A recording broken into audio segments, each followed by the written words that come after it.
কারিগরপাড়ার জাহান আলী ২০০০ সাল থেকে পরম মমতায় পালন করে আসছিলেন টিয়া পাখিটি।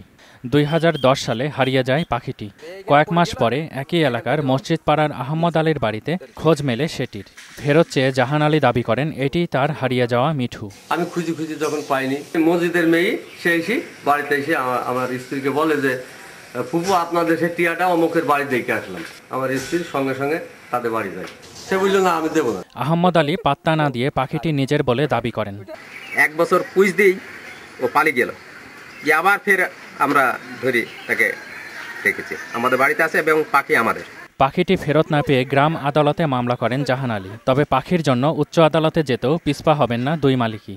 না যায় তাহলে আমি চেষ্টা করবো উদ্যতন কোনো জায়গায়, আদালত হোক বা থানা হোক বা এসপি হোক, যেখানে গেলে আমি পাখিটার সুরাহ পাবো সে ব্যবস্থা আমি নেব।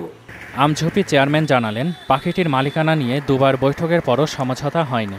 দাবিতে অনড় থাকায় চূড়ান্ত সিদ্ধান্ত নেওয়া সম্ভব হয়নি। আগামী শনিবার আবার চূড়ান্ত সিদ্ধান্তের দিন আছে, উভয় পক্ষের উপস্থিতিতে চূড়ান্ত সিদ্ধান্ত হবে।